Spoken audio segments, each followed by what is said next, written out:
Good afternoon, Bahamas, and welcome to the Hit Back. I'm your host, Nahaja Black. It is a beautiful, beautiful Thursday.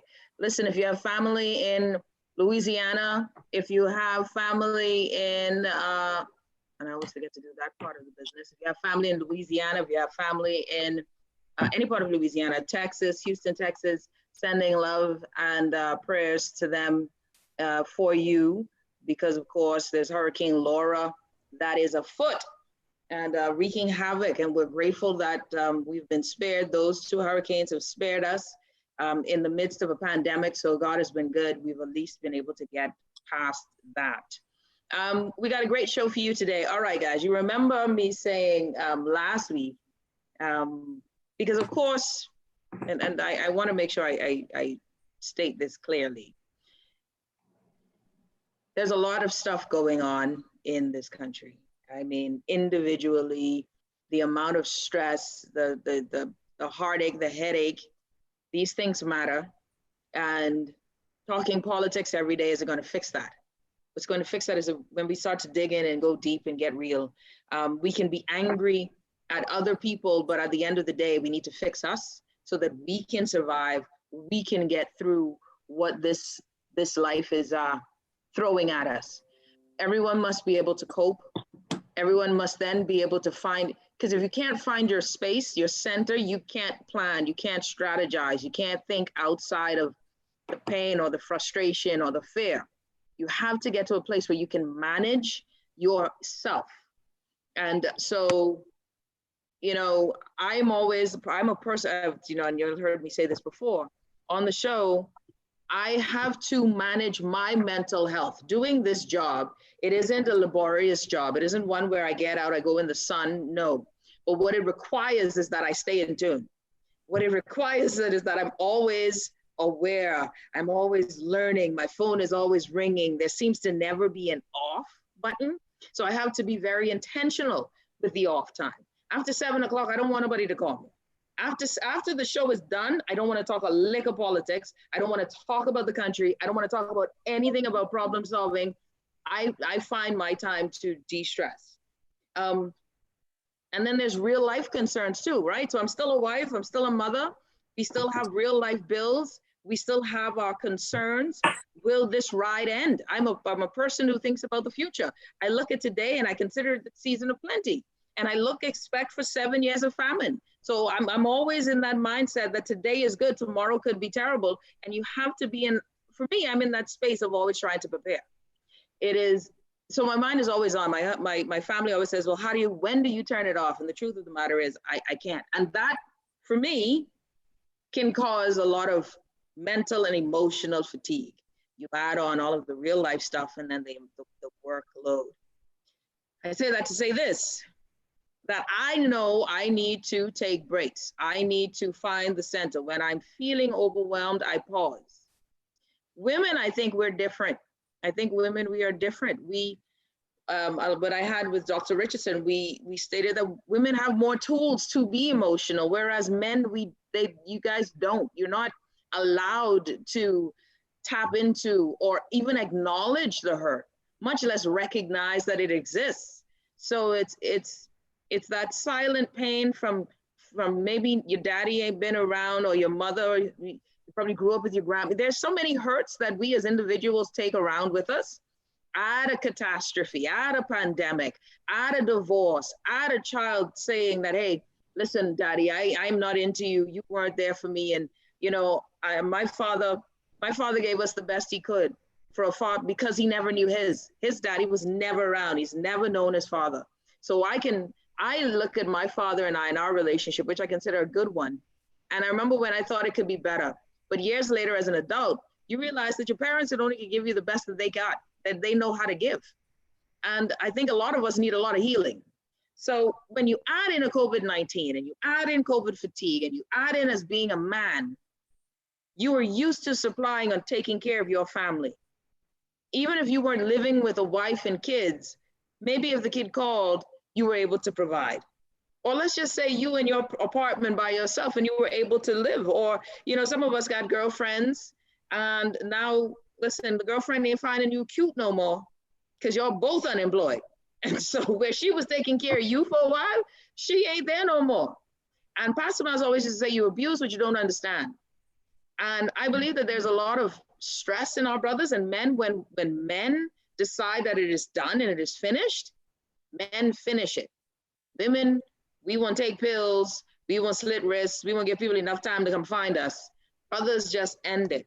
And I am very concerned about the mental health of our men, just as I am of our women. But I didn't want a woman to talk to men. I wanted a man who I respect highly, a brother who, is pioneering in his own way. And, first of all, he ain't ugly too, so you gotta add good looking, so you can put him out on a poster and it'll be good, right? And look at him, he's vain too, look at that.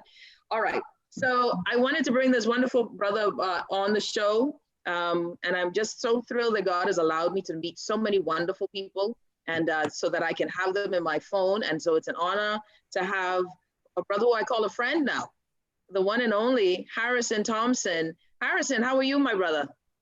Nahaja, I am well, man. Talk about a solid, well thought out, meaningful introduction, man. I was sitting there shaking my head like, man, you preaching? You don't need me. I have to elevate my game when people like you come on, you see. Oh man, I am humbled. I'm happy that I'm in your presence again, man. I have a good time whenever I'm on your show. And I know that we're going to engage in some solid dialogue today. Yeah, and I'm excited about it. I won't lie to you. I'm really excited about it because we have a lot to talk about. All right, my brother, here is the thing. COVID fatigue, right? And you called, did you call it something else on your page, or did you say that?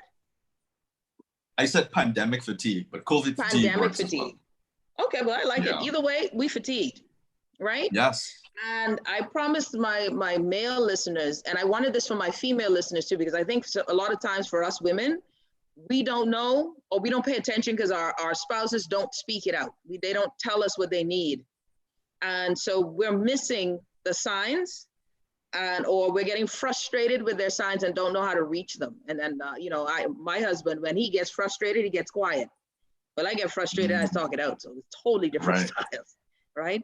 So I wanted you to tell from the space of a man, of a male, because I think there's a difference between a man and a male. Like that's a whole other show. But manhood, first of all, define for us, what does it mean? What does manhood mean? Because I think that's an interesting word, but I don't get what it means. What does manhood mean?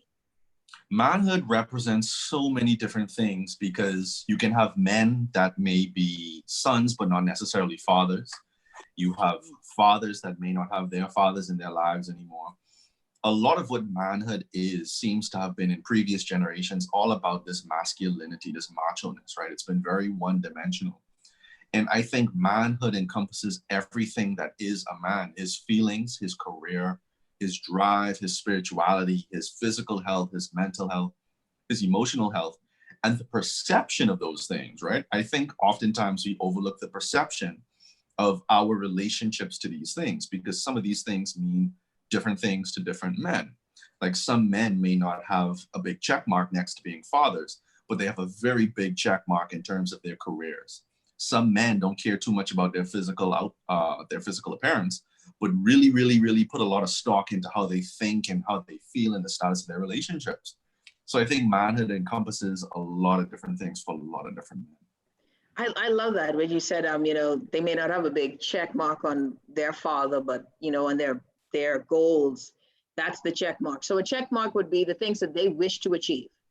Yeah, definitely. I think it's a subjective experience or a subjective belief in terms of what that individual, based on his experience, believes encompasses his manhood. Yeah, so it differs per individual. For sure. I think we can debate and say that there may be a general description of what manhood is. But when you think about how we vary from one person to another, there cannot be one general description for manhood because there's so many different things and factors that contribute to that. So we got to make sure that we include a lot of that. If you're just tuning in, you're listening to the Hit Back with Nahaja Black. We're streaming live on YouTube as well, y'all. So you can go to my YouTube channel, type in Nahaja Black. We're streaming live there. Obviously, we are live on Guardian Radio 96.9 FM. Special shout out to my producer today, Kermit, who is, always making it happen for us. We have here on our show with us relationship counselor, therapist, the one and only Harrison Thompson. You've seen a lot of his viral videos. He's actually quite funny as well, and he seems to always want something, some food. I've been noticing the chicken sandwiches and stuff. Yeah. There's a thing with chicken. I don't know what it is, but I gotta work on that, man. You Bahamian, we import chicken. That's our thing. That's our thing. We're talking today about defining manhood. Well, this was the topic that I came up with, and tell me what you think. Defining manhood in the time of crisis, right?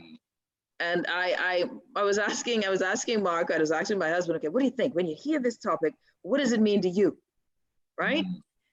When you hear that topic, what does it mean to you? Because I know what I thought I was trying to say. Right. And I think he caught it, but I wondered, what did you think when I would say something like that? Nahaja, when you said the word crisis, that changed the definition completely. Because in my mind, there's who I know myself to be. Well, there's who I think I am. And crisis will reveal to me who I truly am. Ooh. And I think a lot of us go into crisis with an idea of who we think we are. And it's not until we are in the fire that we are revealing to ourselves who we truly are at the core. I call it the reality versus actuality. And COVID-19 is really revealing to a lot of us men who we really are. That's not a negative thing or a positive thing. It just is. And I think we have to embrace whoever that man is in the mirror. Because until we accept who that guy is, we can't grow. We can't continue to move and build upon that. Yeah, no, that's what I'm here for it. Harrison, you're making me happy already because I'm here for this show. Yes. Okay. Here is where this is the first question out of the gate. Oh, no, first question. Like I ain't just asked you like two solid questions. But next question here out of the gate, right, is okay. What crisis to me is like a vice grip. Crisis is that thing that it grabs your soul, your mind, your spirit, and it keeps crushing it. It keeps crushing it. There are external things that happen that makes everything uncertain, right? Everything is uncertain. Answers that you thought you had, you realize the questions have changed. So that has totally thrown you for a loop. Everybody deals with crises differently, I believe. We all deal with it in a way that we've learned to cope or manage. Some people, when things get hot, we focus more, right? Some folks, when things get hot, there's a fight or flight instinct and we leave. So you have a lot of people who in relationships, when it gets too tough, we don't commit, we leave and say it ain't worth it. And then there are those, I believe that, hey, when crises come, well, for some, they just shut down. They're just like a robot whose battery ran out.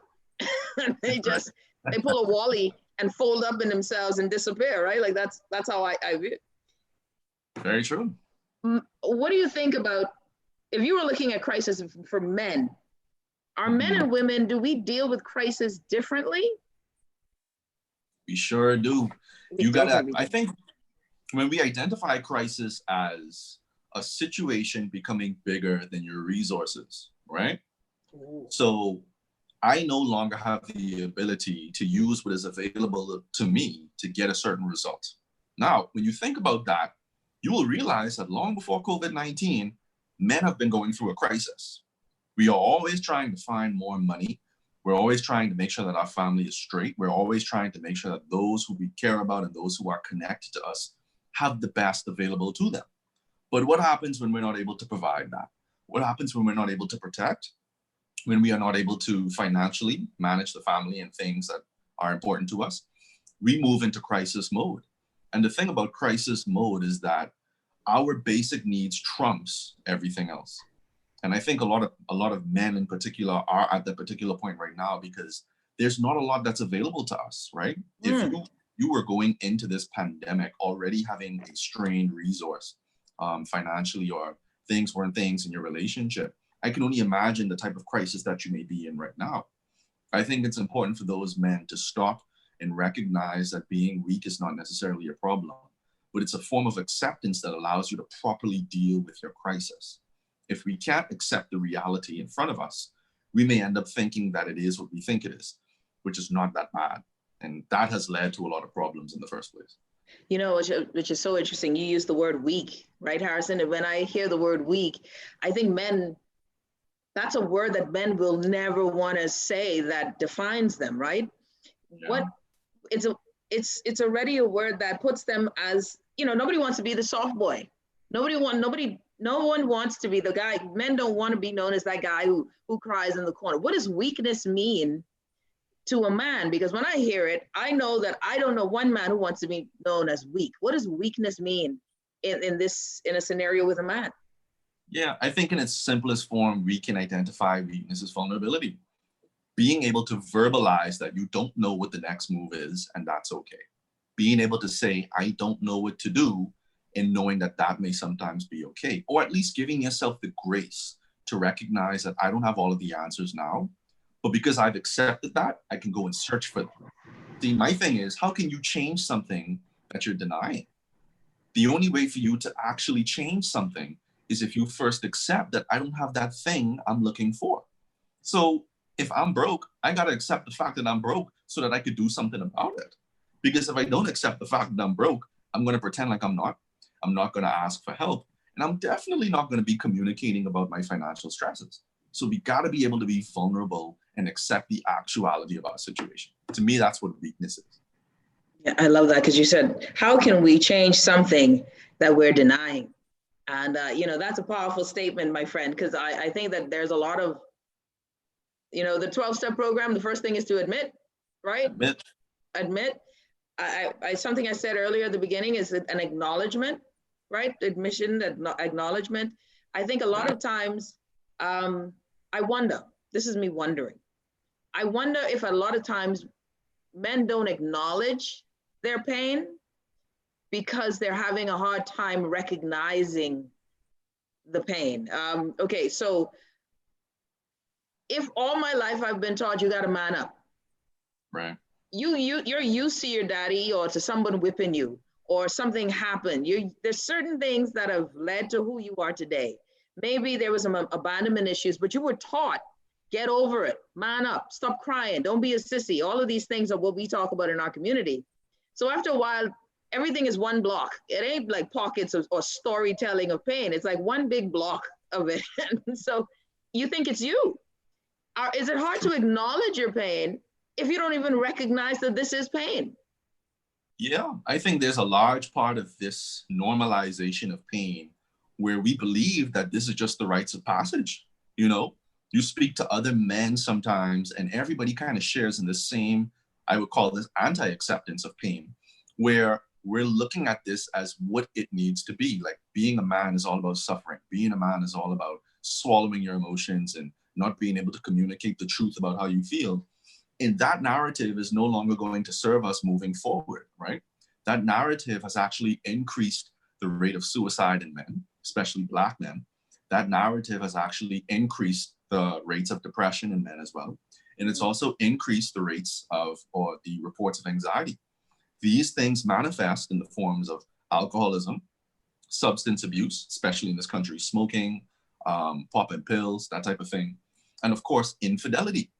Mm. Infidelity is one of those things that we men use to circumvent the pain of our situations. A lot of us don't cheat because we have feelings for these women.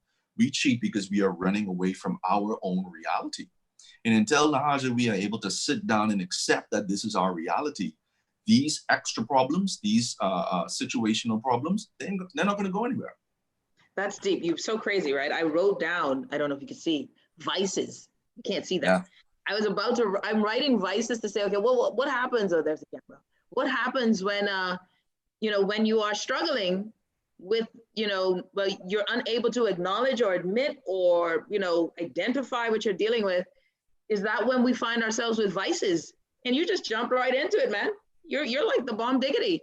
But It's it's the so, vibe. it's be straight vibing. It's so true because I love what you said there because I don't think a lot of us understand or know this. And I can't wait till, you know, I get my sisters to understand where they come in this conversation, right? Because we play a great role in this as well. You know, I'll tell you this analogy on the other side of the break, but I always say that, you know, if women knew their position and their power, their place, that we can help build up. I mean, we can help a brother reach to a next level if we knew. But just as a man, if he knew his power, he can help accelerate a woman from that cold looking rock to being the diamond that she is. That's why I believe that we are complementary pieces, none subordinate to the other. God has put us together to be complementary pieces, to maximize. That's why when he says one can put 1,000, but two, 10,000 demons to flight, that's because when we come, there's multiplicity. There is such a dynamism when strength means strength. But even when you're weak in an area, the other complements and say, sister, brother, I see you. I'm here for you. I'm here with that. So I can't wait till because I think that this is important. When we're in crisis, you're not supposed to go through this alone.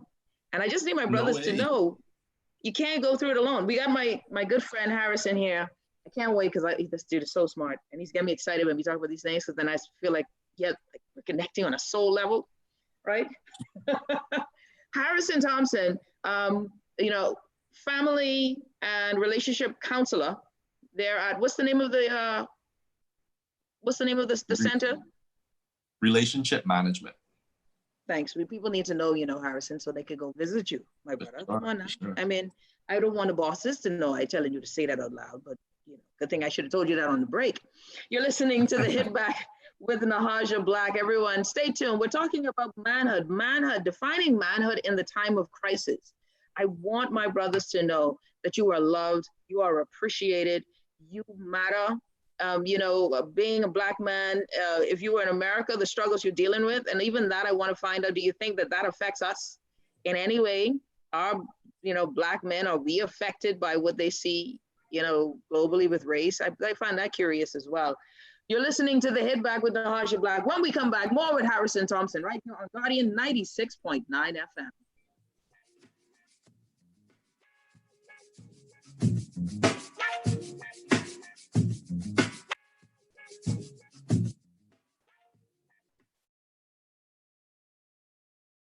With the outbreak of COVID-19, we find ourselves having to be more self-sufficient, socially aware, and technically savvy. At J.S. Johnson, we remain committed to our customers during this global pandemic.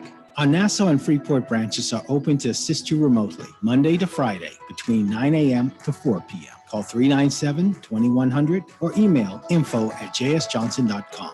Be safe, Bahamas. J.S. Johnson Insurance Agents and Brokers, giving you peace of mind. It's the beginning of the hurricane season, and Fidelity Bank is giving you one less thing to worry about. We're not able to control a storm or its path, but we can prepare for it as much as possible. With every debt consolidation loan, Fidelity is giving away fully loaded hurricane kits valued at $200 with all the hurricane essentials you'll need to weather the unexpected storms of life. It's that easy. Sign up for a debt consolidation loan, open an ASUS savings or fixed deposit, and walk away with a free hurricane kit. At Fidelity, we're committed to helping you through these difficult times. Fidelity, we're good for you. This is Guardian Radio, 96.9 FM, Nassau, Bahamas.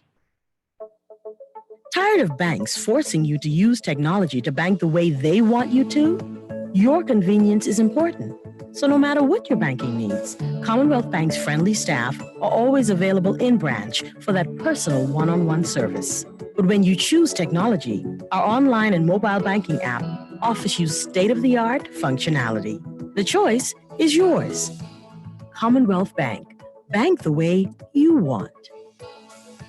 This is Guardian Radio, 96.9 FM, Nassau, Bahamas.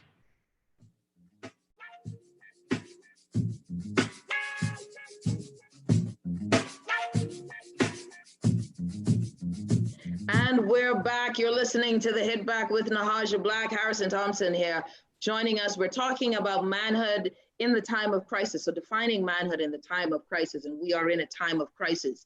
And, for all the brothers in the back, this show is for you. Depression. Okay. Harrison, I want to get a sense of, depression in men, how does it look the same as in women? How is it manifested? What are the signs that we should be looking for as spouses, as mothers, as sisters? We recently had and we don't know what the mental health challenge was of the son who the police had to be called for, and subsequently he lost his life. You remember just, a few weeks back, maybe about a week or maybe less than 2 weeks ago. Right. And it really concerns me. I did a show last week with Dr. Adrika Richardson, and a young man said, listen, he lives alone at the end of a dead end, and he now has to stand on lines like he's begging. There's no money for him. Every morning he gets out to try and get food, then a lockdown will come, shutting him in. And so it's like so much that he's dealing with, and you can feel the depression. You can feel that he's spiraling, and him saying that on Facebook as a comment, to me was a cry for help me figure out how to cope, and I'm dealing with this. So what does depression look like for men, and how much of a man's dignity is being affected when he has to go out and do these things like stand on a line or talk to me? Yeah, man. So I think the stigma that men are supposed to be these strong figures in the family and in the community, that makes it very hard for us to report the symptoms of depression. And studies have shown that when we underreport or don't even report symptoms of depression, they manifest in very physical ways. This is why you find that more men suffer with blood pressure issues than women, or why men suffer from more physical ailments than women when it comes to comorbidities with depression and anxiety. Really? That's because women actually have more of that emotional format to vent, and it's not looked at as a taboo when a woman is venting.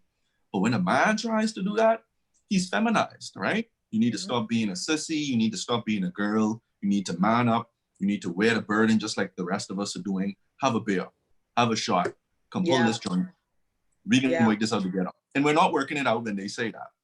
Working it out is just further suppression, concentrating all of that mass into one big problem until that starts to look like cancer, until that starts to look like blood pressure that you can't get down with your medications, until that starts to manifest into diabetes and all sorts of other things.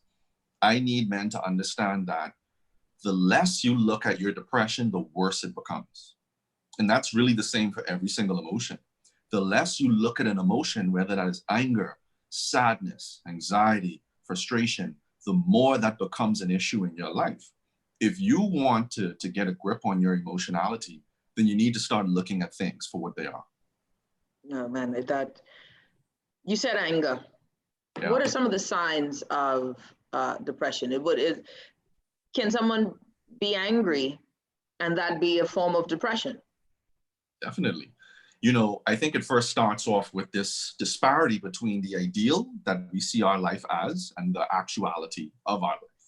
I think the greater the distance between those two things, the more likely depression is to manifest in that man's life. So, as men, we are very idealistic. We know the type of money we want to have in the bank. We know the type of house we want to build. We kind of have everything mapped out. That's not the problem. The problem is being able to execute on that. You find depression starts for a man when he's not able to execute. A man can know, but the minute he can't execute, that's when things start. He may be angry because he believes he has the ability to do this, but he's not doing it. He may be upset because he finds he is doing it, but it's never working out. He may feel broken because he's doing it, it's not working out, and he's not getting the support he needs to justify trying it again. So anxiety and depression can manifest in so many different ways, and it's important for that man to slow down to recognize how it's manifesting in him. Wow, that's a lot. That's a mouthful. It painted such an interesting picture here. You use the word anxiety, right? And anxiety is an interesting word. I'm still trying to learn what it means, this anxiety, this anxiousness, right? I have a friend, and she goes to therapy for her anxiety, right? I know another young man who, to fight his anxiety, he smokes all kind of weed a day. Like it just like that's right. That's how he copes. Right. Anxiety, is it just worrying? Is it what is that anxiety? And do you expect, if we were to do social data, we were to do some social science reconnaissance in this COVID era, which I believe that we should have already had grants and for social scientists to go out and start to gather data on what a financial crisis like this that we will probably not see in our lifetime again. What a crisis like this has done. When you add on Dorian, right? When you add that national loss, with lives and that impact. Then months later, you add a COVID-19. What is happening to us emotionally, physically? Is it affecting the genome? I think we should be doing studies like right now. I really do. But for men, what is that anxiety? Is it the same as depression? It doesn't show the same way? So depression is more like an inability to experience joy, right? And when I say inability, I mean that that individual is no longer able to connect to that, right? That's very different than going through a mood. You find moods are very fleeting. I may be angry now, but I know I can get back to being happy. That's no problem. Anxiety is this feeling of fear without a just cause, this feeling of fear without a reason to be afraid. So you feel like something's about to happen, but you don't have a reason. You try to find a reason, and then when you don't find the reason, the anxiety doubles. One of the first signs in men is actually a term called anhedonia. Say that again? Anhedonia. A-N-E-D-O-N-I-A. It's the loss in experiencing pleasure from things you used to experience pleasure from. Wow. So if you know that playing your PlayStation used to bring you a certain type of pleasure, and then you find yourself playing it and it isn't, that's a sign that something's happening, brother. That's a sign that you need to slow down. That's not a mood. That's an indication that something is up. You know, you have to really kind of hone in on those things, which is why I often encourage people not to do anything, just become more aware. Slow things down and ask yourself, what are the differences here between how they used to be and what they are now? That way you don't make anxiety the enemy. Anxiety is just the indication. You know, these feelings are just the indication. They're not the enemy. If you don't do something about the indications, then you have a significant issue. What do we do to deal with anxiety? What can a brother do to address this anxiety? Because you said, you know, in and of itself, it's just an indicator. It isn't. Don't freak out over this indicator itself, but be aware, right? And so I can only imagine, my God, now getting a grip of anxiety. I know what that is now. You know what I mean? Once you understand it, you can see it. Yeah. And that's stressful. You can't sleep well. It's like, you know, when we old good old Christian people, something just in my spirit. It ain't sitting right. It ain't in my something. I can't shake it, you know? And we go to prayer and we go in the war room. That's what we do. How do you suggest that brothers manage their anxiety? So the way we actually deal with anxiety, right? And this is actually universal here, not just for men, but men can benefit. You actually have to find a way to feel more. Feeling more. Anxiety can sometimes be exacerbated because you're not feeling enough. So, for example, trying to keep a thought out of your mind, trying to stay positive when it's very hard is an almost impossible task, right? You may even be able to attest to this. That resistance, that forcing of a positive narrative on yourself when you are not feeling positive is actually going to deepen the feeling of anxiety and depression and anger. What you need to do is you have to find a way to be instead of being something. All of our emotions want one thing, an audience. But you find because we have a negative relationship with anger and anxiety and depression, we don't want to have an audience with those things because those things paint me as though I'm a broken man. But if you don't give that an audience, it will run amok in your life and pull you down. Wow. No, that's deep. That's deep. That's deep. Something you said is our feelings want an audience. They want an audience. So instead of us doing what we're, just, push it aside, pray it through, pray it out, whatever, wait on God, move toward it and look to it. You're not saying go deeper into depression. You're like, acknowledge it or what?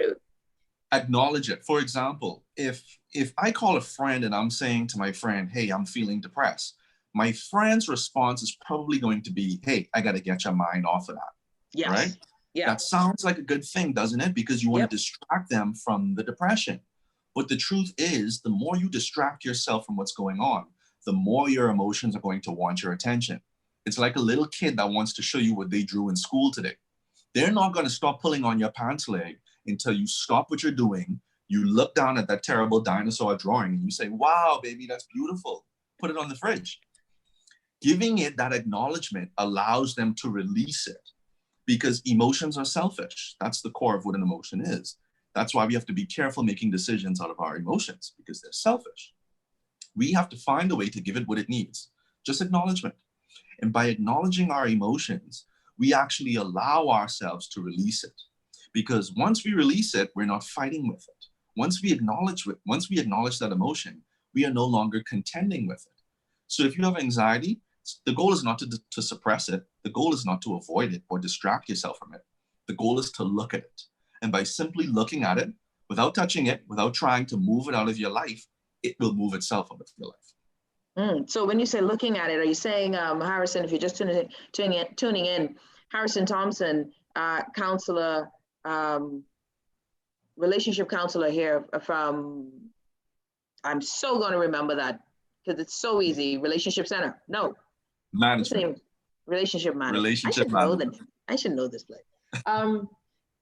Talking about manhood and crisis, defining manhood in times of crisis. So you're saying, okay, acknowledge it, look at it, and pretty much say, listen, I am dealing with anxiety here today. I'm anxious. I'm concerned about the light bill. I'm concerned about the water bill. How is this affecting my body? How is it affecting my mind? Is that you saying look at it? Yes, that's exactly it. Because once you are able to now label it, you're no longer going to resist the feelings that are associated with it. And a lot of times problems are exacerbated because we're trying to get involved in feeling management.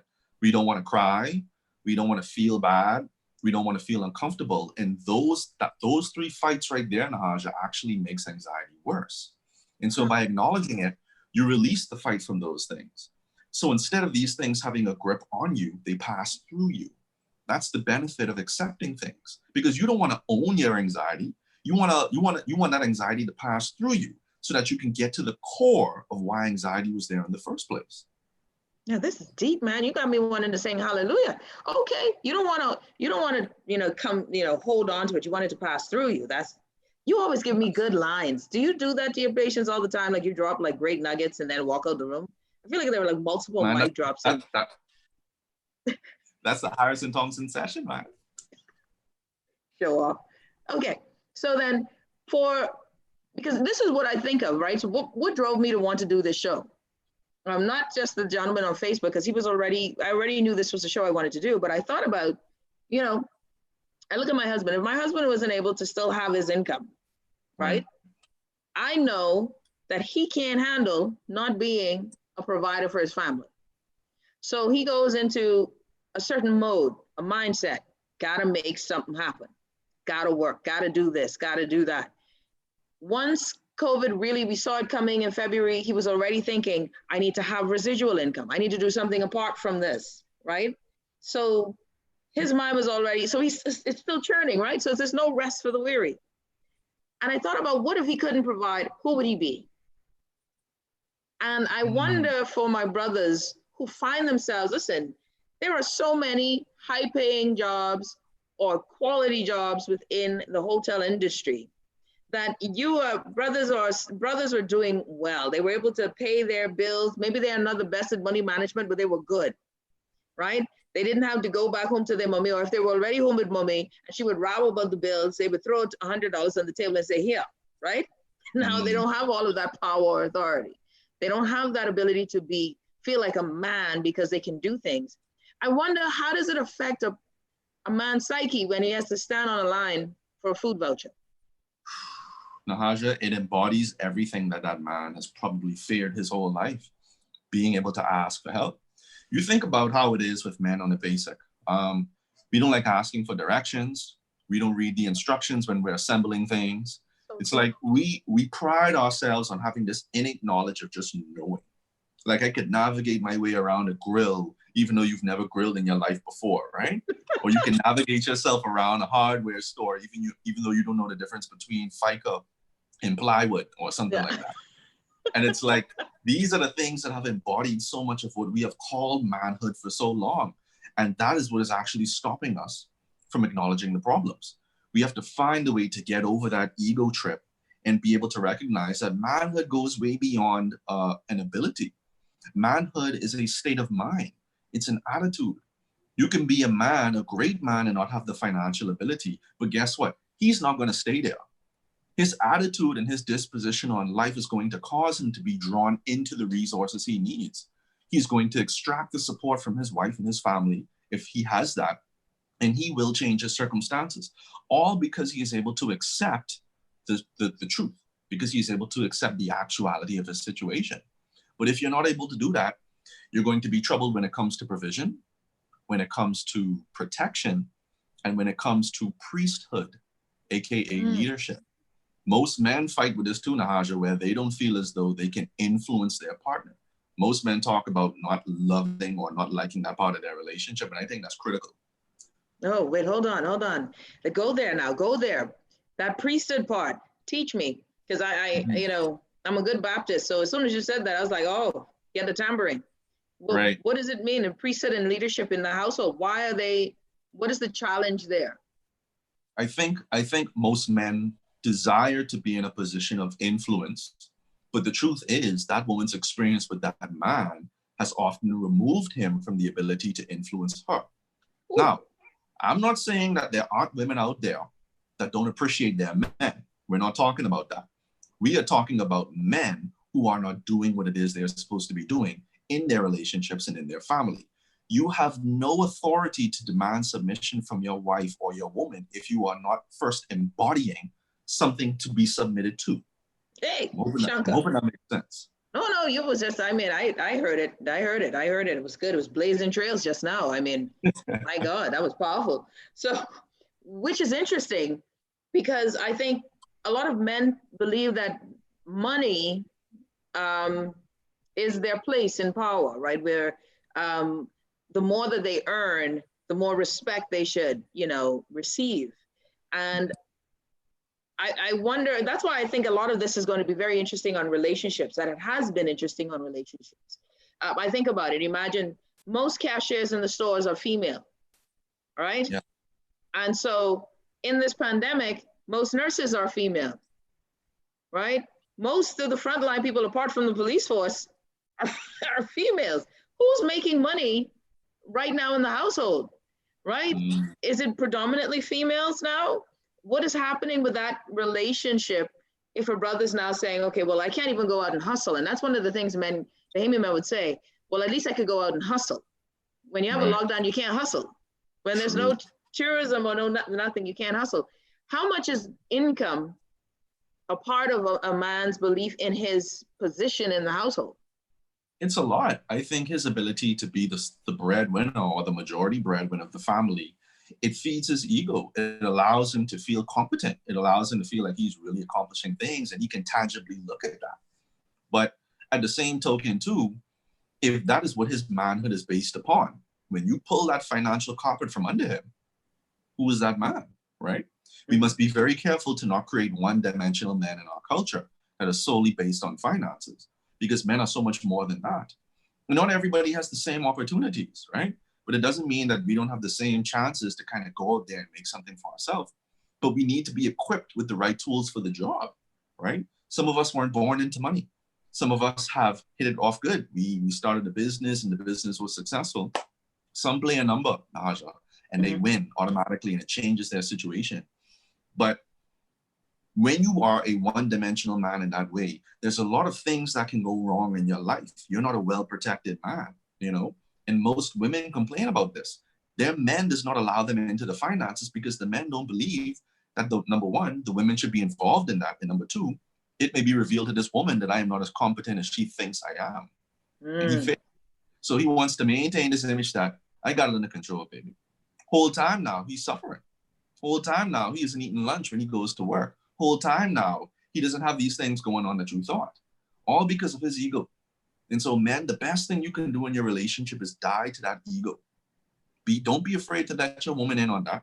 And then, if anything, you can gain so much more by having her input in on that than not having it in. But you got to be vulnerable, right? You got to take that risk and experience what can happen once you do that.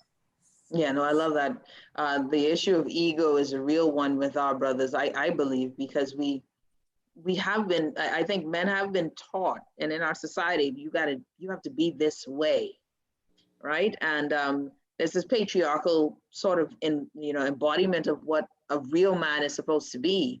But then you find that so many of our brothers are fractured, right? So many of them are broken, and not as an insult to them, but a lot of little boys so stunted in childhood that are in male, in the body of a man, but are still, with a childlike mind in how they deal with relationships, etc. And the women too. So a lot of us, and I always say we're a nation of broken people, broken children that become broken adults to build a broken nation. Hence why we are not progressing the way we think we should, because we're not whole. We're constantly building on broken pieces. You just gave a practical map to what a generational curse is. Oh, did I? Look at that. Yep. I'm gonna just send me some dough for the title when you write the book. People think oftentimes, Nahashi, that generational curses are spiritual, but a lot of times generational curses are just learned behaviors that we pass on to our kids consciously or unconsciously. And whatever I was unable to accomplish in my life, or whatever I failed in my life, becomes the foundation that I teach and train my kids. So this is why you find most men were kind of trained to think that they are the sum total of their wallet, or they are the sum total of their ability to provide. And there's so much more to men than just that. What about the men who are in process of building, right? What about the men who have not yet begun?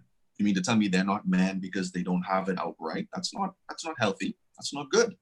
And I don't want to encourage women to only look for those men that have it all together. You have to look for certain signs and keys to show you that that man is interested in being better. He may not have it, but look for that attitude of him wanting to be better. I would always tell a woman, jump on that, because even though he don't have it now, when he get it, my Lord, my God, top floor. Trust me, you always, there's a book by Mike Murdoch called The Law of Recognition, right? One of my favorite books. You don't have to be saved or no way informed to read this book, but it's a great book where he talks about how do you recognize certain things, right? Once you're able to recognize potential, recognize purpose, recognize transcendency, recognize these things in yourself and in other people, you will then know, I need to connect to this person, or I need to run away from this person. Oh, I need to fix this thing in me because I see it. A lot of times we just don't recognize greatness because we never went and said, I need to know what greatness looks like. I need to have a definition of what a good man looks like, right? What does a good man look like? What is a strong man? A good man, to me, Harrison, isn't a perfect man. Right. He cannot be perfect because no human is perfect. Every person has a flaw. You can't, I don't know what marriage has two perfect human beings. At some point, you probably go into counseling.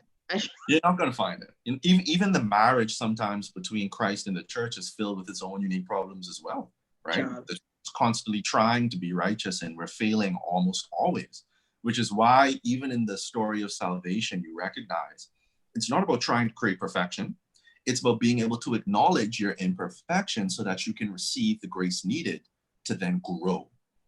That same concept can be applied to so many different relationships. If I tell my wife, baby, I am not good with this, I need help with this, instead of presenting myself to her as this perfect guy, I present myself to her as an imperfect guy, and then I become better because of that acknowledgement.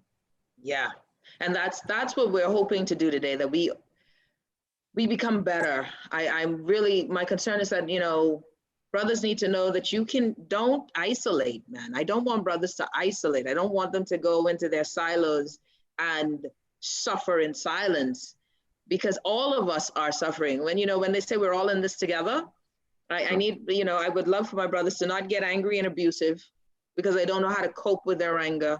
I want them to not get involved with their vices because, again, they don't know how to cope with their anger. This is the season where both men and women might drink more, right? Become more promiscuous. Yes.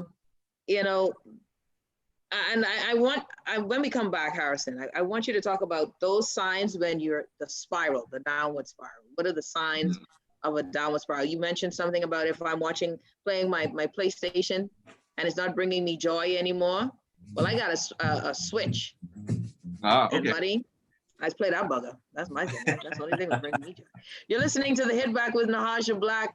We've got the one and only Harrison Thompson here with us. We're talking about manhood, defining it. We'll be back right after this.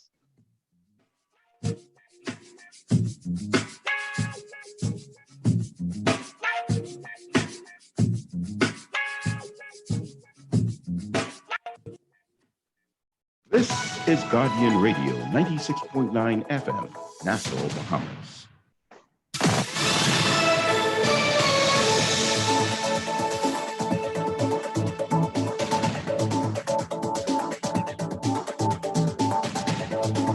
You're listening to Headline News over the Guardian News Network. Good afternoon, everyone. I'm Julian Gray. Here's what our news team is working on. 110 people have tested positive for COVID-19, according to the Ministry of Health. That brings the total to 1,923 people thus far. The new case numbers by island are 97 in New Providence, 12 in Grand Bahama, and 1 in Abaco. Non-COVID related deaths also increased by 1 to 7 in total. Meantime, bus drivers expressing outrage over the recent emergency powers order, which is preventing them from operating. The recent order allows for taxi services, but prohibits people from offering or seeking to hire any private or public bus service.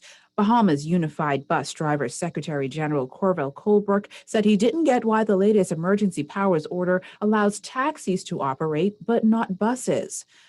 We don't really understand that ourselves, because if you look at it, All right, great, Adnan. taxi Okay, drivers so do let's not look cater at, to the public. not next week, Taxi but drivers probably week cater after next. to Do me tourists. a favor, There's just no tourists in remind, town. why The don't price we to just catch a taxi, just mom who going to the food store, or mom who got to go to work, dad who got to go to the clinic, cannot pay that $10 or $20 a time, going to where they have to go, and then got to go pay that back. That isn't feasible. Well, Bahamas Air is continuing to face a difficult financial situation. According to Bahamas Air Chairman Tommy Turnquest, the air carrier has been wholly dependent on government funding since they were forced to ground domestic and international commercial flights for nearly a month.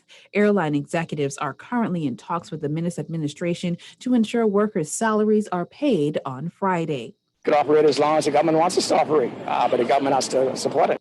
And a party promoter is responding to his critics. 33-year-old Theodore Roberts says his party plan for late September will follow all social distancing guidelines put in place. He says he understands the criticism, but his party isn't for everyone. He says he'll have a guest list in case contact tracing needs to take place. That's what our news team is working on at this hour. I'm Jillian Gray. Do stay tuned as AP News is up next.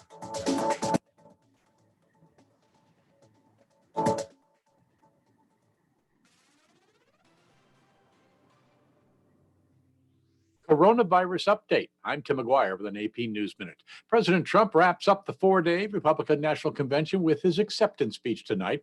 California Senator Kamala Harris, the Democratic Party's vice presidential nominee, says Trump failed to lead the response to the pandemic. Instead of rising to meet the most difficult moment of his presidency, Donald Trump froze.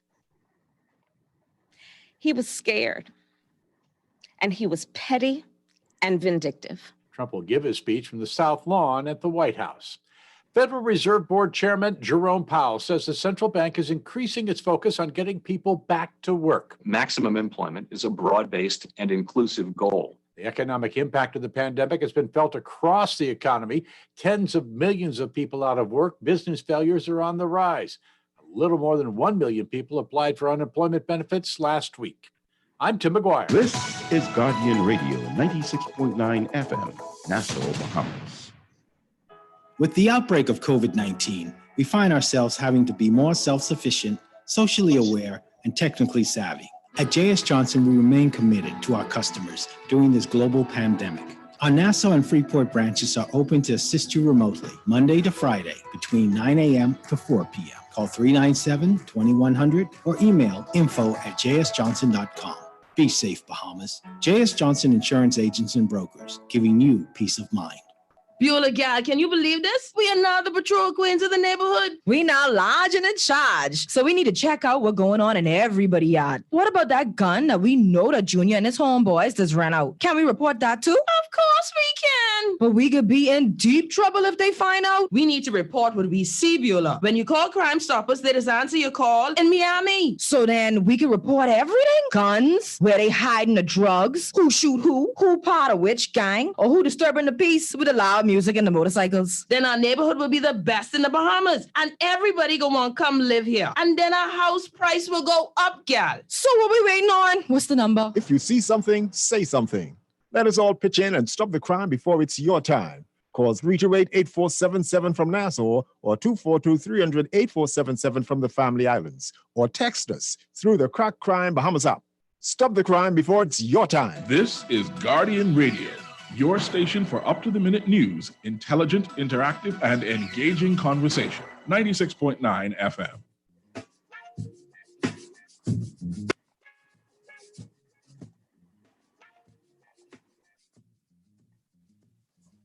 And we're back. You're listening to the Hit Back with Nahaja Black. I hope everybody's having a great day. Listen, we are streaming live on YouTube. Harrison, someone said on YouTube, my two favorite celebrities. First of all, I just want everyone to know, I don't know who Melbourne was talking about when it comes to me. I get you.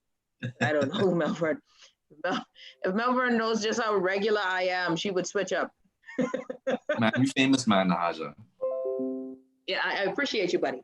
I think I must be somebody now that you actually has returned my call. So I must be somebody now. All right, Harrison Thompson here. Someone wanted to know, Harrison, also, do you just do relationship counseling or is it any other form of counseling? No, I also do individual counseling as well to help with issues of self-esteem, depression, bereavement issues, and anger management as well. You know, and you hit on something that was big just now, bereavement. I have to ask you about that before the show ends. How do people, because it's different grieving in COVID time, man. It is different. People are dying maybe of COVID or not of, and yet the process is so different. You can't go to a funeral. You probably, you know, shoot, people are being cremated instead of the regular burial. Oh, this is tough. That's hard, man, just because even when you get everything you need, it's still hard to deal with death. Death is one of those things everybody has an appointment for, but we're never ready for it. And so you add COVID-19 and then the precautionary measures that we have to put on top of that. It could make getting closure such a difficult thing. Yeah, and for a few people, I know that they haven't gotten the closure they would like to have, you know? And so that's tough, right? So we're talking about manhood and, you know, defining it in crisis. So defining manhood in the midst of a crisis. And what does it mean? How does a man adjust when things are falling apart? When, you know, income is low. You know, I listened to the young fellow who was talking about he has a baby and the baby needs Pampers. He's not working, right? Wow. There's a real challenges. And look, this is not to say that the sisters aren't going through. Sisters are going through. My single mothers, everybody's going through this process. I wanted to do this show specifically for men because I think we as women, we have we can go to our sisters. We can go to, we tend to talk it out. And for those who don't have someone you can talk to, of course, we want you to reach out to the necessary persons, and we'll give out those numbers there as well on the show. But I find that men don't seem to have the tools to cope, to manage. How easy is it for a man to pivot in crisis? It's going to be extremely hard if that man does not have a grip or somewhat of a grip on who he is, because I think the role of a crisis is to show us ourselves, right? While crisis is very difficult and challenging to go through, it does have a purpose of sorts. And that purpose is it establishes limits, it establishes capacity, it establishes where you start and where you end, so that you can ask yourself, if growth is what I really want, now I know exactly where I need to grow. We have done a great job, Nahaja, of creating a life of denial. Before COVID, if you had an issue in your home, in your marital house, you could leave. You can go by your friends, you can take on more work to stay busy, you can opt for that trip if you wanted to. There was just so many ways to deny the facts of what was going on in your life. Now that COVID has forced a lot of us men back into the homes, you realize COVID didn't create a lot of these problems. These problems were exposed by COVID. And so now that the crisis is here and we are being forced to kind of acknowledge these things, men are seeing for the first time that we don't have the capacity to deal with these issues of non-communication, to deal with these issues of dealing with devices or, you know, these other things that have shown themselves up now. And so when it comes to a crisis such as this, you have to lean back on who you know yourself to be. And if you don't know who you are, it's going to be really hard to navigate a crisis. Yeah, if you're just tuning in again, Harrison Thompson here with us. Okay, so then when we look at it, navigating the crisis has been its own, personal dilemma for a lot of us. And we're still in the middle of it. We're still in the midst of it. Next week, we'll see the economy start to make a change, right? We're starting to get back, we're hoping to some semblance of getting back to normal. But how would you recommend for a brother to decompress? Because I think there's steps to decompress. If you've now acknowledged that, hey, I have anxiety, I am depressed, I still need to figure, because, Maslow's law of needs, right? Maslow's law of needs, that there's that hierarchy, and when there are certain base needs that aren't met, you still don't get to the mental space. But if there's, how is a foggy or a stressed out or an anxious mind affecting progress in your life? Yeah, it takes up too much mental space where you find yourself constantly ruminating over this one situation over and over and over again. It makes it reduces your capacity to also be aware of other things and opportunities that do present themselves for you to kind of wiggle out of that grip, if that makes sense. So in our own unique way, we kind of have to rebuild our support systems. Some of us were dependent upon friends and we couldn't do that. Some of us were dependent on relatives and we couldn't connect in the way that we wanted to. We're being forced to now find a way to kind of, I wouldn't say reevaluate, but restructure the resources that are currently available to us. Before a crisis, you may have found it okay to buy food 3 times a night or 3 times a week, sorry. But now that COVID is here, you realize that you kind of have to restructure that, which means who's going to be home to cook now? Which means how are we going to shop? Which means how are we going to continually shop over the course of this month, right? So you have to ask yourself, what resources do I currently have? And how are those resources being used? Is there another priority that is taking precedent over what this priority is currently being used for? If so, you have to find a way to kind of shift the pieces on the board, because you're not adding any new pieces onto the board. You're just shifting them so that they can be more effective and more efficient in helping you navigate this crisis. Yeah, I like that. You're shifting the pieces. And if you're able to break out of that mind space of, I figured depression is like I have one of those weighted blankets that just gets heavier and heavier. That's how I look at it, right? Right. It seems okay at the beginning. You don't notice it. I don't think it ever feels comfortable, but as it gets heavier and heavier, you start to sink. You get up in the sunken place, and once it has a grip on you, I've been told that it is hard to shake off. And Yes. I gather that it is that fog, or that, that they have this, you see cartoons where there's a cloud and it's raining on the person, and wherever they go, there goes the cloud. As if there's a force that grabs a hold of you. I would often advise people, right? You would notice, Nahaja, even sometimes when we have our moods, that isn't necessarily depression, but it's like a low mood. We have this tendency to try and acquire more knowledge. I think that's actually one of the worst things we can do. You don't really need more knowledge. You just need more presence, right? More presence in what's happening in the situation. Because trying to gain more knowledge in the midst of a crisis is like studying right before you have that test. You have a lot of information circulating in your mind and it doesn't have any structure to it. So you got like this formula over here, but you don't know what this formula is for. Is this photosynthesis? Is it glucose? Is it the chemical balance for something? It's here, but I don't know what to do with it. Instead, you need to use the knowledge you already have and then figure out, are you present enough in what is happening to you? Most of us, if we are honest and if we spend time, will realize we aren't present enough in our situations. We're trying to be everywhere else but in our situations. And that is why we're not able to navigate them when we are forced to look at them for the first time. You know, I'm guilty of this.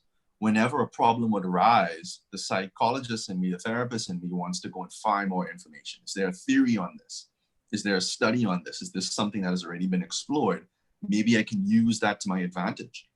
But the more I run away from my problem by trying to add knowledge onto me, the more I am made aware of other things that I shouldn't be made aware of. That increases this sense of isolation. It increases my feeling of brokenness, and it makes me feel even less competent. So to avoid all of that, stay present. Stay present. I love that. You know, I don't know if you're following the NBA, but before this, the walkoff Right. by the players, before that, Paul George, after he had the 35-point game, Paul George is the power forward there for the Clippers. Mm-hmm. And he had a great 35-point game, but before that, he was having all of these terrible games. I was like, this is the worst number 2 you could ever have. Poor Kawhi Leonard. The Clippers they suck. Oh, this guy, why did we pay him? Fire Doc Rivers. Everybody needs to go. I was all up in there. He scores a 35-point game. I still don't believe. But something that he said, which was interesting, is that he shared he was in a dark space. He was in a dark place, and he was suffering from this form of depression that he was dealing with whilst in the bubble. And you know what it made me think of? He's suffering the change in the atmosphere, the change, I gather, this all of the heavy weight of, the Black Lives Matter movement, COVID-19, isolation in a bubble. Those things were affecting him, and we don't know whatever the personal life was. But I said, okay, and he has money, right? Wow. His bills are paid. So what does that mean? Because I thought about it. How many other people in the nice and fancy homes are struggling, brothers who are struggling? And how much more so brothers who don't have all of those other comforts? At least, if you're in a bubble, your family is well taken care of. You don't have to worry about your light being cut off. How much more so are our brothers and sisters, struggling with this? If he's struggling, and we're talking basketball here. Right. How much more so? I found that fascinating, man. Yeah, you think about some of the highest paid athletes on the face of this earth.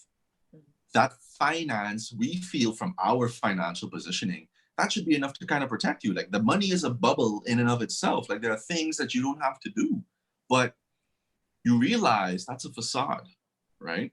Money is a man-made tool that gives us a false sense of peace that doesn't really cover the true issues of this world, right?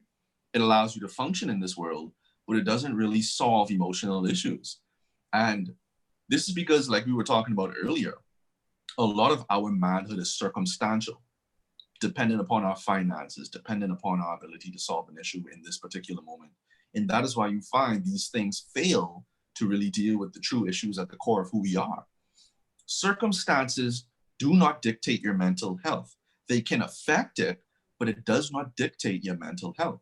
That means you have to internalize your mental health as being something that you have the power to affect and something that you have the power to control. This is why you find some people are taking this lockdown and the quarantine period so well and others aren't, because so much of people's happiness has been circumstantial, right? My happiness was based on my ability to connect with people or to go and do certain things. Maybe this is some time to reevaluate. Are you creating enough of that happiness you're expecting from people and things? You'll find that for men, that's very true. I know for me, I love being able to serve my wife and doing things for her and siphoning her joy. Like, when I see her happy, that's all I need. I don't need you to do what I'm doing for you. I just want to see you be happy in what I'm doing for you, and then I'll enjoy that. I would say actually we had a brother, but that ship done sailed for me. Yeah, you went about 3 deep. Yeah, that ship done sailed. Yeah, man. I think we just have to be a little bit more aware and use this crisis to actually study ourselves, to say, you know what, maybe I have been giving too much people or too much things the authority in my life, and I need to take that authority back. I need to bring my happiness with me wherever I go so that I am creating happiness. I don't want to have to depend on things being correct for me to be happy. And if you can make that small little change, you'll realize that you have the power to influence so much about how you feel. If you're just tuning in, Harrison Thompson here. Relationship, and I would guess more than just relationship counseling. What would we put the title as? Relationship and person? What? Yeah, we can say individual therapist, relationship therapist, but it's even the relationship with yourself, right? So it's kind of like we're encompassing everything. I like that. You know, relationship therapist, man. You don't get to love yourself. Love yourself, people. Love yourself. 242. Okay. So now we're in this space here, Harrison, where, okay, we're beginning, brothers are beginning to acknowledge it. The safe space maybe to talk about it still isn't there. I am still concerned that men don't have a safe space. They may now be aware, hey, I'm dealing with anxiety. I'm dealing with depression. I'm finding myself more angry than I used to be. I'm taking it out on my children, on my spouse, on my family members. I'm more frustrated because I can't. So and I believe that, you know, for every time our dignity is being chipped away by certain things, activities, it increases our resentment and our anger. Right? Because now it's like, you know what, who am I fighting against when, you know, I'm made to stand on the line for 5 hours in the heat. And then you give me a $14 check, right? You remember that story when the gentleman says, what are I gonna do with this? And he wanted to give it back, like throw it, it was garbage. I mean, already had it crumpled. Right. The effect on that man's dignity was the thing that came to mind. Like, Jesus, what did he stand? He already stood in a line. And then you gave him $14 in a check. So worse than that, he had to deposit that check. Oh, just the fees. So his shame now was going to go with him to a bank.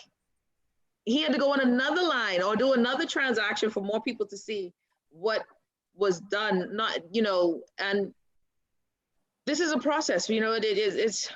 I think all of us are going through a process. All of us are going through this crisis. Some differently. Some not as severe as others. But for every time that dignity is chipped away, I believe that there is a change in the person. Are people being changed?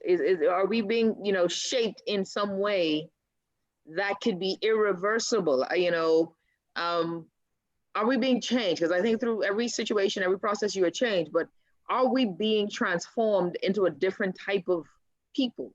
Does that make sense? I refer to something called choice points, right? And choice points are these moments in our lives that can determine whether we stay on this particular path or we divert onto this particular path. A choice point can be your first heartbreak. It can be the first time you experience debt. A choice point can be the death of a family member or a loved one. And a choice point can also be issues of financial duress, or in this case, a pandemic and how we're dealing with that. Choice points do not have the flexibility and grace to warrant a second try. These are things that if you don't get it right when it happens, the impression, it runs away from you. The intention, it runs away from you, regardless of what you thought it was, regardless of how you operated. What happened is the only thing that matters. And I think for a lot of people, they have had unsuccessful choice points, or they've had bad experiences with their choice points, to the point now where they have been negatively impacted by the things that have happened around them.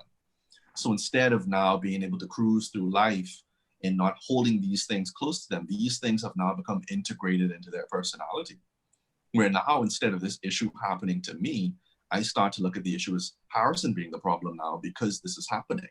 So this is no longer happening to Harrison. Harrison is the problem, therefore this is happening to me. It's hard to defeat that type of narrative because now the issue is who you are, not what you are doing. And that becomes very hard to break. And you find that even sometimes therapy can be very challenged in helping individuals and men change that narrative because it involves everything about who you are. So this is why, you know, as family members and people who call ourselves friends, we have to make sure that we are not creating environments of survival, right? About 4 out of 6 families, Nahaja, inadvertently create an environment of survival where individuals are looking more so for their needs than the need of the unit. And when that happens, We're waiting for the fire before we respond to it. We're waiting for someone to break down before we start responding to the issue. And that's a terrible thing, because by the time that person breaks down, they may have been battling with that issue for years, for months. Oh, and wow. sometimes we're so disconnected, focusing only on ourselves, we don't even see that, you know? And so That's I think we have a role to play as friends and as family members and as individuals in our society that have basic needs met, right? Like I saw with the last lockdown, people started taking on a neighborhood approach. People were reaching out to neighbors that they have never talked to before and asking, hey, if you want food, if you want some chicken or some rice, I got you.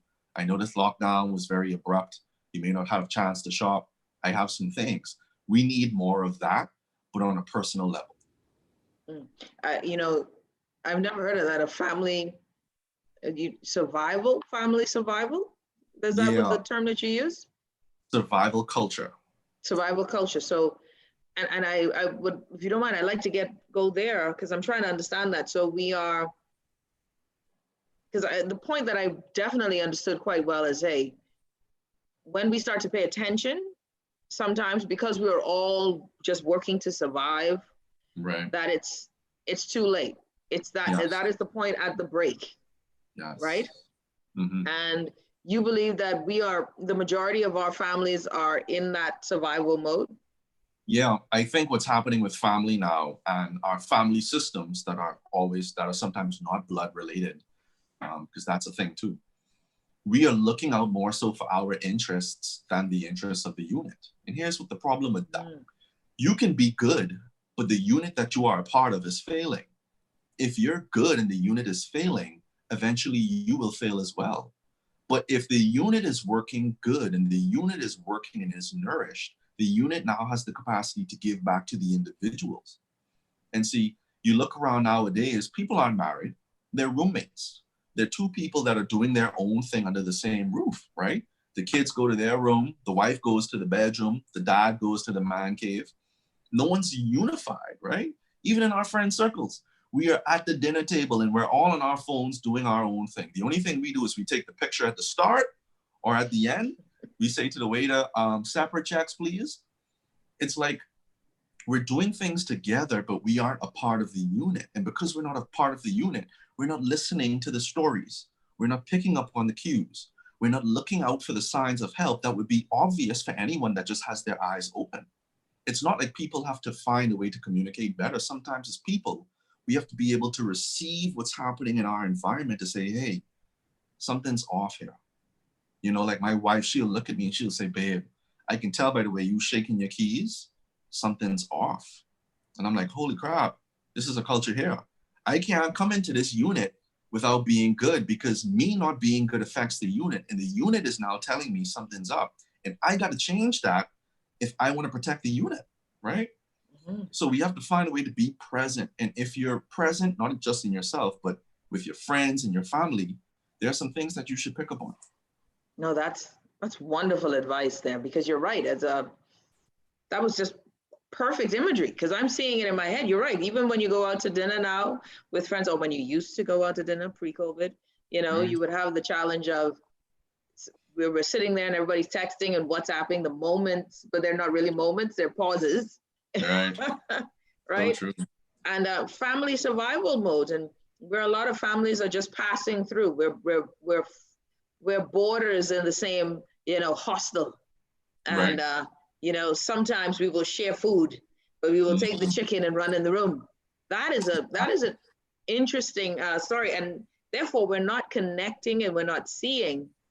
And the moment that someone is no longer good, you know, is it too late? I think it probably is too late at that point. So if we take that concept even further now, you are creating a culture, whether you are aware of this or not, because people are going to remember their experiences with you, right? If you guys call yourselves my friends and my family, and you're not picking up on the fact that I haven't been around in a minute, or I haven't been on the family Zoom chat for a while, and no one's reaching out beyond the generic, hey, what you saying? Just checking up. But really being present to say, hey man, I'm concerned, I want to talk to you. What's happening? We're going to create a negative experience. And that negative experience now becomes the foundation for a belief. All beliefs are based on experiences. And once something is elevated to the point of a belief, it is no longer challenged. That's key. Oh, wow. Critical. So if I believe that you are not caring, or if I believe that you don't have my best interest in mind, I am no longer going to challenge that. I am now going to survive. I am now going to act on my own best interest because my belief has been based on my experience. And the beliefs, they give rise to the results. So if you find that you're not getting along in your family, you need to go back to the point of experiences. And if you realize that the experiences have been negative, someone hasn't been present, either both individuals or one, and that is to be determined. Oh, that's great stuff. We're going to take a quick break. When we come back, now I want to ask the question, what do we do as spouses, significant others, to help, and as you mentioned, just the survival mode, really help our brothers, just to make it through this and to let them know that, hey, you are still the man, and if you weren't the man and you weren't doing well, somehow we still got to prop you up. So how do we as sisters determine, the best way to help a brother? Because I know we can tear a brother down with our words. I mean, the savagery of our words, right? It don't play. It don't play. I don't know why God gave us such a tongue. I'll tell you that, because, it's masterful. But when we come back, more with Harrison Thompson here on the Hit Back with Nahaja Black, defining manhood in the time of crisis. That's the conversation today. We want to talk more about it, but ladies, now, here is what we have to do. I believe that, I don't know how I would get through it. I have wonderful brothers. Well, not wonderful. That'd be a stretch. I got some good brothers and some I ain't sure about. I got a lot of brothers. And then I got my father and so there's some good men in my life. And their space is very valuable to me because I know what I need from them. I know what I need from them. And if they're unable to provide what I need, I can't trade them. So we got to fix it. And so that's my role, I believe. So we got a final segment here. We'll be right back. You're listening to the Hit Back with Nahaja Black. Don't forget, you can stream us you can watch us live on YouTube to, get more of it, share it with someone who needs to hear about this. You're listening to the Hit Back with Nahaja Black. We'll be back right after.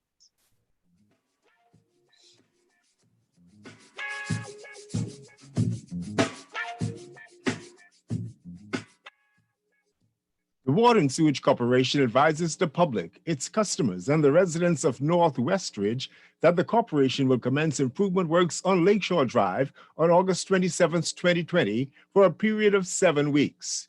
During this period, there may be an interruption in the water supply, road closure, and detour around the work areas. Motorists are asked to avoid this area between the hours of 9 a.m. and 2 p.m. The corporation apologizes for any inconvenience this may cause and appreciates your support as they work to improve their level of service. When you retire, you should do it your way. Unlike an annuity, Royal Fidelity's personal retirement account puts you in the driver's seat with the flexibility to change with your lifestyle. You choose when, how much, and how often to receive your pension payments. Plus, you'll have access to the best performing investment funds in the market. That means your money keeps working even when you aren't. Retire your way with an RF personal retirement account. Call us today at 603-6000 to learn more. Royal Fidelity, money at work. This is Guardian Radio, 96.9 FM, Nassau, Bahamas.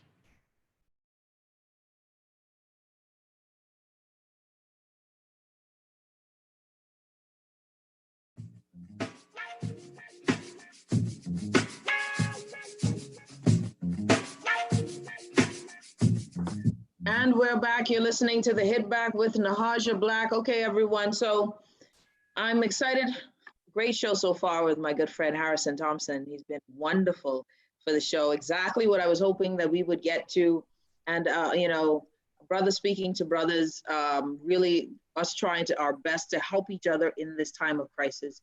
I think it's a part of my responsibility that when you have the opportunity to speak to people in mass, I don't know who's listening, I don't know who this is for, but if it's for 1 or 2 persons, then I've done my job for today. That means that it was an assignment that it had to be done. And so if any of you are in need of counseling, if you're in need of more help, I'm sure that Harrison would welcome you all, or Harrison, if you can let us know if there are any other avenues by which they can go and seek counsel. But how will folks be able to reach you if they want to, continue with this conversation?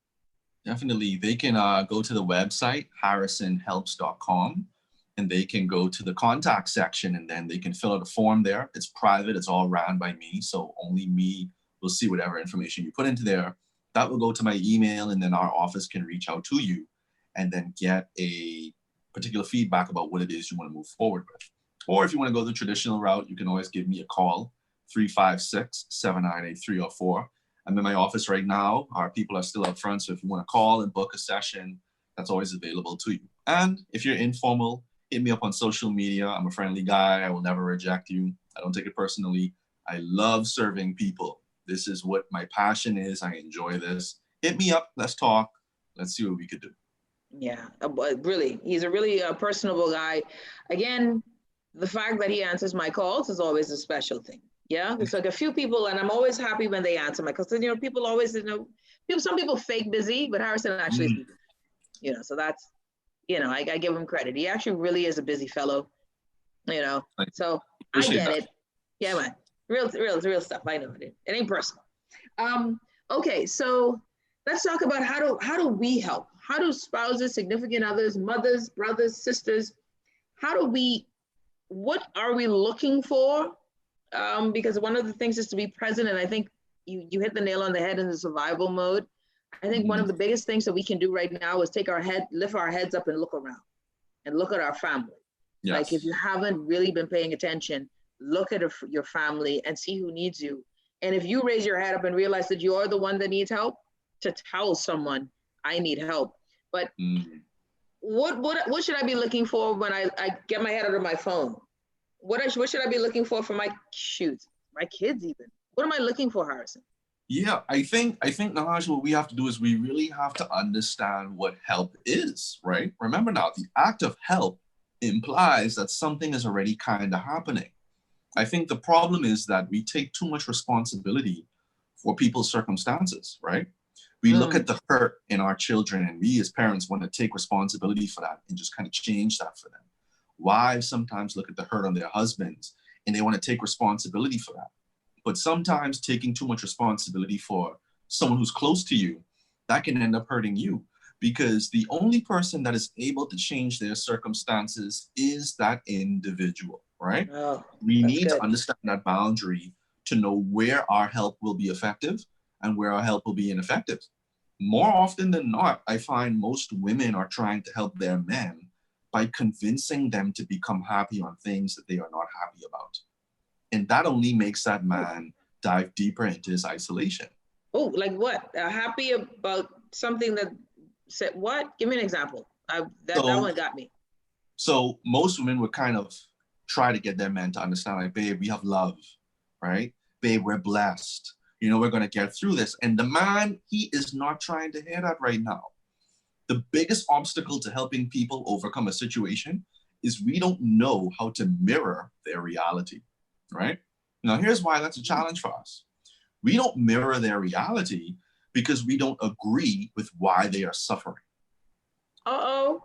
Wait, hold on. We'll select and come again. What? What? Say that again. Yeah. We don't want to help people in terms of mirroring their reality because we don't agree with the reasons why they are suffering. Oh, that's deep. Yeah. So it's like we look at their situation and we're evaluating their situation instead of mirroring their experience. That's why we're ineffective when it comes to help. The goal is not to try and get that person to see more of what you're saying. The goal is to try and get that person to see that I have joined you in your experience, that I feel what you feel, and that I'm here with you. That is the first thing that detaches them from the foundation of misery, right? So you have to be able to kind of just sit down and join that person in their experience so that they can relieve themselves of that neurotic behavior. I'm hoping that makes sense. Yeah, no, that makes a lot of sense. I'm sitting here thinking to myself, have I done that? You should see me trying to figure, have I done that? I don't know. I've never done that. Maybe I have. I don't know. Because we do. I think we do as women. We say that, right? Like, What are you upset about? You know, we love you. Everything's fine. You know, you're brilliant. La la la. That's cool. I mean, hey, it's nice to hear that every now and then, but if you really want to be effective, you have to change that approach. You know, we're adults. It's hard to inject a positive thought into a negative situation when you're experiencing the negative situation. We can only do that in hindsight, you know? If you don't know how to mirror that person's experience by saying, yeah, that sucks, by saying, yeah, that's so unfortunate, or saying, just validating everything that they have been giving to you, you're not going to be effective in your help. If anything, you're going to give them more reason to deepen the self-pity, to deepen the self-hatred, right? So if you want to help your man, don't try to convince him or persuade him to be less negative. Join him in that experience, ladies. Show that man that you can connect to the pain that he has. Show him that you can see, like, not having money is a terrible thing. You may not agree with that statement, but this is his reality. Join him in that if you care about him, right? And here's what's going to happen. If you join that man in that experience, he will release himself from the pity. Then he's going to start looking at you as an ally instead of an enemy. So before, when he was rejecting your help, ladies, that's because he didn't see you as an ally. If you help him if you join him in this experience, he now looks at you as an ally and he can receive your help in truth. Oh, wait, hold on now, because this stuff is deep here now, Harrison. This is deep. Okay. So you're saying, because I'm thinking, okay, am I supposed, because the first thing, this is what's crossing my mind, right? What's crossing my mind is, okay, so I'm not trying to fix the problem. I'm with him acknowledging what the problem is. I want to take that statement, Nahaja, and put it on a billboard. I really do. Now, to women's credit, it's in you guys to be an emotional problem solver because you guys have the emotional acumen to see things that have not yet manifested. Yeah. So sometimes when you speak to a situation, you're speaking from a point of view that man does not have access to. So he sometimes looks at that as a denial of his truth. You see what I'm saying? This is why, as a woman, you have to make sure that you're present, right? There's that word again. I don't want you to be in the ideal future. That's going to come eventually, but right now you got to be here, which means you got to find a way to turn off that vision, not 2020. Yeah. You need something, I don't know what less than 2020 is, right? But you need something less than that. Like you need more short-sightedness. So that, boy, I would say this, let me just admit this, Harrison.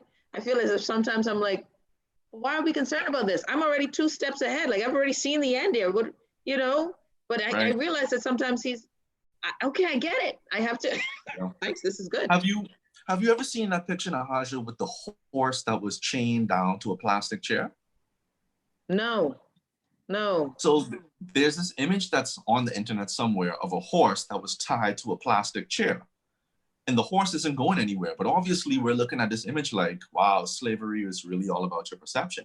Because that horse isn't really tied down. Now, if you want to help that man release a lot of his shackles, you're going to have to recognize that the way men think is very linear. Okay? We can't get to B until we deal with point A. We can't get to point C until we deal with point B. Now, a woman's perspective is very dynamic. She's able to see all points on the system at the same time. So she's able to see that, okay, I can go from point A to point D and come back. I can go from point A to point C and come back. That may be hard for a man to understand. You have to mirror who he is to help him release his issues. It's not for you to deal with for him. It's for him to deal with on his own. You're just assisting. This is great free therapy. I'm telling you, this is wonderful stuff. Yeah, man, free day. Everybody, keep this video. You're gonna replay this, and because that is very interesting. Because women tend to believe that, hey, men are always trying to fix our problems. So we'll go and we want to vent, and he comes in. Well, you know, you could do X. But no, I didn't need all of that. I just wanted to vent. But it's interesting that we do as well. Try to, and I didn't know until you said that. I didn't realize that that's what we do. And is it then that's why we become frustrated too? Because we're like, it's not this. You know, we could get to why is this so difficult? I mean, I wish you would snap out of it. I think that's interesting. I think it's because women have this inclination to be inclusive. Things that are closest to them eventually becomes a part of who they are. Men have a higher ability to keep those things separate, right? That's why more men than women can have sex with no strings attached, because we're able to keep those things somewhat separate. A woman is more inclusive. So if she's around someone a lot more, she's going to integrate that into who she is. That guy is going to become a part of her support. He's going to become a part of her happiness. A guy has the ability to disengage. So as a woman, you have to make sure you're not taking responsibility for something that isn't yours to do, right? You have to respect it for what it is. There's a two-ness before there was a oneness. Don't disrespect the two-ness, because you can't get beyond that. That's deep, and I love that. There's a two-ness before there was a oneness. I think that's wonderful. You know, if you're just tuning in, you're listening to the Hit Bag with Nahaja Black. We have Harrison Thompson here on the show with us, and we're talking about how do we get men to make it through this pandemic, make it through this crisis that is not just a health crisis, but a financial crisis. It's a spiritual crisis. It's a physical crisis. It's a mental crisis. It is very much one that is different and unique. If you know, a tsunami or a storm is temporary. It comes, it has its few days, it has its waves, and then it leaves. It leaves its mark. But this one is a long haul, a long draw, and it's changing our status. It is changing, I believe, a man's identity based on the things that he was able to do, what he was able to own, how he was able to function, being told that you can't go somewhere and be like, but as man, you know, right. You can imagine that, right? When you're hearing court cases about what you visiting your girlfriend for and you're getting fined for that. This is a weird time. And I imagine that brothers are questioning their manhood a lot in this process. And that concerns me, because my concern is I think a lot of brothers live in a space where the things that they have determine their value. Yeah. And what they can give and do will determine how they are received by the world, right? Wow. Harrison, you said something important about how we as women shouldn't try to fix it. You know, we just acknowledge it, be present in that moment, help him to get through this process. You also mentioned that once he sees us as an ally, he begins to release that. Yes. What does the release look like? Is it the planning, him involving us now in the planning? Is it him getting, what does the release look like when you know, hey, we've made a breakthrough? So that ally, or being seen as an ally, hits us men at our core. It satisfies a very basic need, that is to be seen, heard, and understood. Once you now allow us to, or once you can show us that you have seen us in our situation, not just who you want us to be, we don't feel as lonely anymore, right? There's a special type of encouragement that comes from knowing that you're not alone in this particular experience. And so the release is not something dramatic. It's not like overnight he's going to become an entrepreneur and he's going to become a millionaire-minded man and he's going to find Christ all in one day. No, it's not that. But what it is, he's going to now begin reevaluating his perspective. And that's what you want. You want to make sure that you're not looking for too much too soon, because you may undermine the baby steps that he is making. So when he starts to now see his issue as something he can begin working on instead of a problem, you're like, wow, that's great. Because now he's going to see more opportunities to empower himself. A man who is empowering himself will end up empowering his family. And an empowered family will be a unit that is working and contributing to society as a whole. So you need to make sure that you're not looking for too much too soon, right? If he is battling with depression and anxiety, you need to know that that's not just a mood, okay?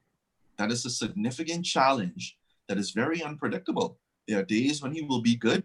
Don't adjust to that, because there may be days when he is bad, right? You need to keep your expectations in a healthy range so that you can enjoy the good when he has it, but so you're not offended when he doesn't have it as well, right? We need to have freedom in a relationship to go through our bad days without that being a judgment on tomorrow, you know, without that being a judgment on my love for you. I love you, It's just right now I'm going through a storm. So if you can kind of just help me weather this storm, we can get back to that love, I promise you. But most men, they would report not having that. Yeah, that's very interesting, because I can think too, when men suffer depression, because women, we as women, we're not taught to sympathize with a sad man, with a broken man. We're not taught to rescue them. We've been taught to be rescued. That we run out of patience with them when the time takes too long, right? We expect for the man to tarry when we cry. That's so true. And I'm like, that's such a universal need, you know? I don't feel like that's reserved to just men or women. We both want to know that there's someone out there that cares enough about us to stop what they're doing and to kind of like look at us as a priority and say, hey, I'm coming over right now. Like, hey, I'm coming over, like I got the wine, I'm calling you, or baby, I'm stopping what it is I'm doing, I'm canceling my day, you need me, I see this. And that type of action says, whoa, I'm that important that you're going to cancel your day just to spend time with me? Wow, I must be worthy of time. I must be worthy of this effort, because why would you do that? That helps that person let go of a lot of things that they were struggling with. But again, like I said earlier about the survival culture, we're only looking out for our needs, right? We end up passing this hot potato of abuse onto one another, saying things like, well, depression didn't kill me, it shouldn't kill you either. And so we remove ourselves from helping that person because we didn't die from something. And that's abuse. Yeah, that's so interesting. I think about parents and children, right? Like, so, you know, your young son, your nephew, they may not be in a relationship, but they live on their own.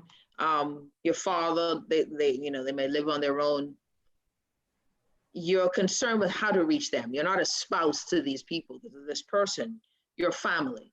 Is it the same thing? Is it the same way? Is the same technique, reaching out to the males in your life who you're concerned about? How do you reach out to them? Maybe you notice something, but you're not even that close with them, but you feel like you should say something. Wow. I think reaching out, definitely. This can be done over a phone call. You know, you don't have to be in this person's physical presence. But I want to encourage everybody that's listening to this right now. I want to challenge you today to think about maybe 2 men that you can call, a friend, a relative, co-worker, employee. And I want you to literally abandon your understanding. And I want you to 100% join that person in their experience of what it is they are communicating to you. I want you to resist the urge to correct. I want you to resist the urge to be religious. I want you to resist the urge to try and alter what it is they're saying or thinking, and just be with them. Put your foot in that shoe. Feel what it is they are saying to you. Take on their emotionality, and you will be surprised to know the benefits that can do for their mental health. People have been reported having a weight lifted off of their shoulders now, just because no one has ever been able to allow them to speak in that particular way before interjecting a correction. And you'll find that this starts to empower them slowly but surely, because they now start to realize on their own the error of their ways. See, we feel like it's our responsibility to police people, to show them when they are wrong and to show them how they're doing things wrong. No, our duty here is to love. And the love actually allows people to become aware of their own mistakes. You would notice to be true when someone is loving you, even in the midst of doing something wrong. The Bible says it's like leaping hot coals onto someone's head. That's very true. Yeah. And see, we need to do more of that loving instead of trying to police the wrongs that people have. There's too many, right? Love covers a multitude of wrongs and a multitude of errors and a multitude of sins. We need to double down on that love if we really do say that we care about people. Yeah, this is powerful stuff. If you're just tuning in, you've missed one heck of a show. Where have you been? You can always listen to it again. We are streaming live on YouTube. You can listen to it there. Harrison, I'm happy that we did this today, because I feel as if even there were many things that I am so glad there were things that I didn't know, because that means that my expectations were high and it was achieved, right? Because I really believe that this time that we're in, Harrison, is so so dynamic, you know, it's so different. It is so uncharted. When you add a Dorian and how that has changed the lives of quite a few Bahamians, but all of us were touched at it, just to know how many people that we may have known or family members and stuff have passed away. And economics would change for a few people, and now economics has changed for everybody. But there's been this sort of emotional, you know, battle, and the, you know, the Bahamian male has always been embattled. You know, I think just our narrative. You know, you're a dog like your paw. You know, we have some weird narratives, right? That you know, that affects them, and things that aren't said and done to protect our young men as children, and they become adults, and you know, there's just a lot. And then you add this, and I'm wondering if our sons have ever been given the tools to survive, to achieve greatness. We measure things by what they've done, what they have. But what about the young fellow who's in Camp Road who may not have finished high school? Is he any less man? You know, is he less valuable?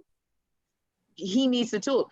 What do you say to a brother who thinks that talking to himself, you know, recognizing and acknowledging his space is soft? I really want to get through to the brother who thinks that all of this is too soft and this is just too emotional right now. I need to find food. I need to get to them. I think the best thing we could do, Nahaja, as men, we need to embody the change that we expect from other men, right? I think too often we are preaching to men and individuals from a pedestal where we already kind of have the things that we're preaching about, but we're not necessarily embodying those very same things.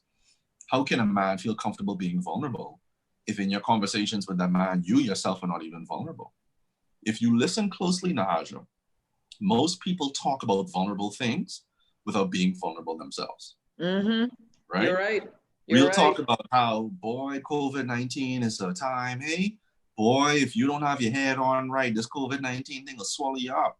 Vulnerable things without talking about how, boy, let me tell you something. My struggle during COVID-19 has been a challenging one because I have been seeing some things in myself. I've been snapping. I've been questioning my faith. Lord knows I've been worrying about my money and my kids.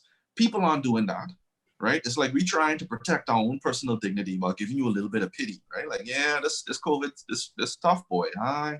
We got to keep our head. And it's like, don't disrespect that person like that. If you can't involve yourself in the stories that you are, in the story that you're telling to that person, you're not helping them. Cheapest, you just keep your shoes on and continue walking, because you're only going to make that person feel worse. This is the problem that the church has had for years, where those individuals on the pulpit have disconnected from the stories. And so the people in the pews don't know how to connect to this version of righteousness that I'm seeing here on the pulpit. Where's the failure? Where's the struggle? Tell me about the challenges that happen in the dark, because that's what's going to help people connect to the reality that this thing is real for me, that this thing is also real for you. Everybody is talking from a pulpit, but no one's being vulnerable. Listen, I can't believe time has run out. Harrison, and you was just, man, this was really a great conversation. Thank you so much, my friend. I appreciate you so much. You have added so much to this conversation. It is 5:59, and that's my cue to go. Harrison Thompson, y'all, from the Relationship Center. Something. You hear my music is going. Everyone have a great day. Thank you so much, my friend. For the Take care. Guardian News Network. I'm Jillian Gray. Thanks so much for tuning in. Topping news.